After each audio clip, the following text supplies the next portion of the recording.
This is Optimal Health Daily, episode 1454. Why do you train?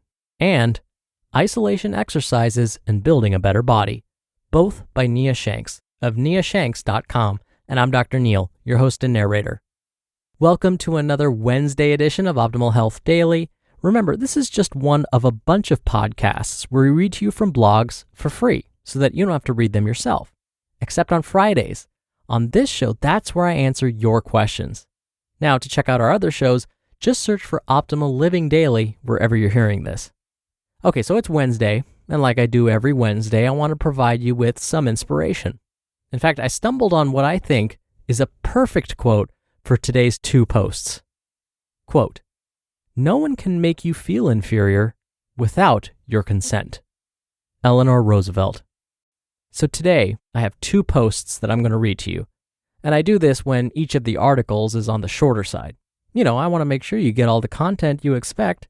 And I felt like based on the topics of today's articles, the quote I just shared complements them perfectly. So with that, let's get right to today's two posts and start optimizing your life. Why do you train? By Nia Shanks of niashanks.com. Everyone goes to the gym or trains at home for different reasons. Today I'm going to share with you the reasons I train, and I want you to know why you train too. First, let me share the reasons why I used to train. To look better, to lose body fat, to build a flat stomach and get as close as possible to a six-pack, to look better to other people, to stay skinny and stay in shape. Years ago, those were my reasons for going to the gym. Did you hear a trend with those 5 primary reasons? None of them are all that positive, and some reasons were centered on the opinions of other people. Needless to say, these reasons for training were not sustainable for the long term. Training wasn't fun. It was more like a chore. I lost motivation for hitting the weights. Now, at this day and time, I train for entirely different reasons. First and foremost, to get stronger, because it's enjoyable. To challenge myself and see what I'm capable of doing. To build character. Yes, lifting weights most certainly builds character. To test out different methods of training to see what works best for me. To increase and maintain my health as I get older. To keep myself in shape so I can participate in other physical activities like skiboarding, hiking, playing football and other sports, rock climbing, swimming, racquetball, flying down a hill on a sled and ramping off the side of a mountain into 3 or more feet of powder, and any other activity I want to do. My reasons for training today are much more positive and completely different from my reasons for training back in the day. I'm no longer concerned with burning calories or looking good for other people.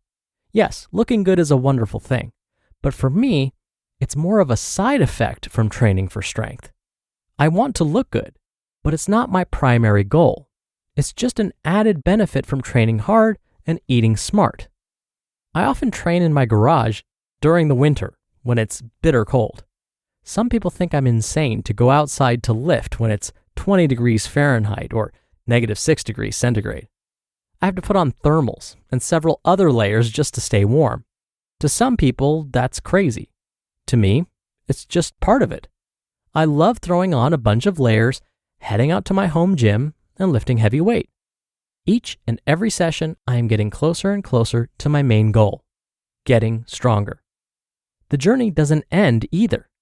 Even once I reach a specific goal, like hitting a new personal record on the deadlift, I'll just set a new one and keep going. This journey never ends, even though my goals may change over time. Now, your reasons for training may be completely different from my own. Some people train because they want to look good naked, plain and simple. There's absolutely nothing wrong with that if it keeps them going to the gym consistently and over the long term. But sooner or later, adding a more positive goal to the list will give you even more motivation. So ask yourself this question: why do I train? If necessary, make a list and be completely honest with yourself. If you find you lack consistent motivation to go to the gym, it may be time to come up with some different reasons for training. Whatever you do, make those reasons positive For example, having the goal of squatting twice my body weight is much more positive and motivating than saying, I want to lose weight. Now, I have another post from Nia coming right up. But first, if the idea of planning a vacation is stressful for you, Apple Vacations is here for you. They're known as America's favorite vacation company for good reason. Just think of them as your one-stop shop for that next level summer vacation. Apple Vacations will help you plan your entire getaway with confidence from start to finish. We're talking personalized service, exceptional values, plus you can choose the most gorgeous destinations like Mexico, the Caribbean, Central America, Hawaii, and the continental US. Each all-inclusive Apple Vacations package includes round-trip airfare, hotel accommodations, meals, drinks, entertainment, and tips. Non-stop transfers are also included at no additional cost at select hotels, so the entire vacation is as seamless as possible. For a limited time, you can use promo code SAND75 and take $75 off your stay at Live Aqua in Cancun or Punta Cana. Just go to applevacations.com/optimal-health-daily to get this steal of a deal to your favorite Live Aqua resort today. Isolation Exercises and Building a Better Body by Nia Shanks of niashanks.com. Over the past couple of months, I've been experimenting with isolation exercises, specifically exercises for biceps, triceps, abdominals, shoulders, and calves. And I do this during my workouts and with some of my clients. In the training world, we are still overwhelmed with the idea that the ultimate way to get a great body is to train for performance or train as an athlete. In fact, some people downright condemn the use of any isolation exercises. While training for performance produces amazing weight loss and muscle building results, I have to acknowledge the fact that some people don't care about improving performance. The only thing they care about is looking good, and there's absolutely nothing wrong with that.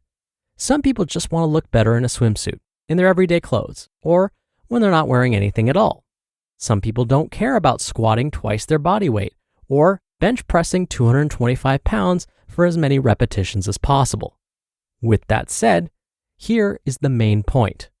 There is a time and a place for isolation exercises. But, and this is a huge but, you have to earn your isolation exercises. What that means is that your workouts should still focus on the exercises that will give you the greatest benefit overall, such as squats, deadlifts, lunges, push-ups, dips, rows, overhead presses, pull-ups, and all of their variations, of course. Those exercises always have and always will give you the greatest results, whether you want to get leaner, get stronger, or gain more muscle. If you want to improve the appearance of your shoulders, like I currently do, then you should focus on push-ups, overhead presses, clean and presses, and other compound pressing exercises. Only after you have worked hard at those big lifts, then you can start to throw in a few sets of lateral raises.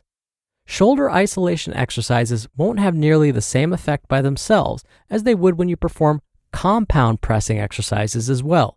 Remember, you have to earn those isolation exercises. The same thing can be said if you're trying to improve your arms. You will get more results by performing chin-ups and parallel bar dips with your own body weight, and also doing other pressing and row exercises. After you work hard and improve your performance with those exercises, then you can start doing curls and triceps extensions. Did you earn your isolation exercises? Far too many people only do isolation exercises like curls and kickbacks, leg extensions, leg curls, pec flies, and lateral raises, and then they get frustrated when they don't get any results. Don't make that mistake. Focus on the big lifts, and then throw in some isolation exercises to bring up lagging body parts. Isolation exercises are not only beneficial for aesthetic purposes, but they can also help you increase your strength on certain lifts. Whenever you perform certain lifts, your body isn't concerned with working a certain muscle group. It just wants to lift up the weight and keep you from getting injured or crushed. Because of this fact, your strongest muscle group will be doing the majority of the work. For example, some people use mostly their chest and anterior shoulder muscles when they bench press, and therefore their triceps could be the weak link in that exercise. If they want to increase the amount of weight they can bench press, then they could benefit from direct triceps work. You just listened to the posts titled, "Why Do You Train?" and "Isolation Exercises and Building a Better Body," both by Nia Shanks of niashanks.com. Dr. Neil here for my commentary. I want to mention something about Nia's first post. That's where she discussed why we train.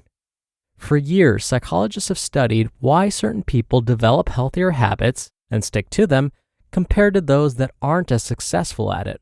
Now, there are many reasons, but something that they found is fairly consistent is that those that stick with these healthier habits often have a meaningful why. This means that they have deep-rooted reasons for improving their health. It's not just to look better. Now, that may be one of the reasons, but it's often not the reason. Let's think about why that is. If the main motivation to train and eat nutritiously is to look better, what happens when that doesn't happen right away? The person will lose interest. If the goal of looking better isn't met, it can be easier to give up on that goal.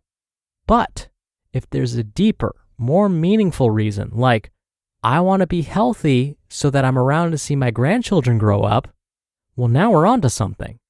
In fact, I have my students do this exercise all the time. I have them remind themselves of their why. Why are they spending their hard-earned money and their precious time going to school and earning their degree? I hope they can come up with something more than, I just want to make more money. And I do get that response. And when they respond with something like, well, I've heard that getting at least a college degree will probably help me earn more money, I then ask them to think more deeply. So I'll ask them, well, why is earning more money important to you? Now, they'll usually respond with something like, so I can move out of my parents' house, finally. Then I'll respond, and why is that important to you? They'll then say something like, well, because I don't want to be around them anymore. I want to do my own thing. And then I ask, and why is that important to you? Okay, you can guess how this back and forth will go, so I'll spare you from all of it and cut to the chase. Eventually, after I keep asking why, we get to the root of it. Most everyone's reason for doing anything is for one of two reasons. One, they think it will make them happy. And two, they want to make an impact in someone else's life. That's it. When we think about all of our behaviors, those two are at the root of most people's whys. So, take the time right now and ask yourself, what's my why? And then ask yourself, why haven't I started? All right, that's it from me for today. Thank you so much for listening. Thank you for being a subscriber of the show. I hope you have a great rest of your Wednesday, and I'll see you back here tomorrow where your optimal life awaits.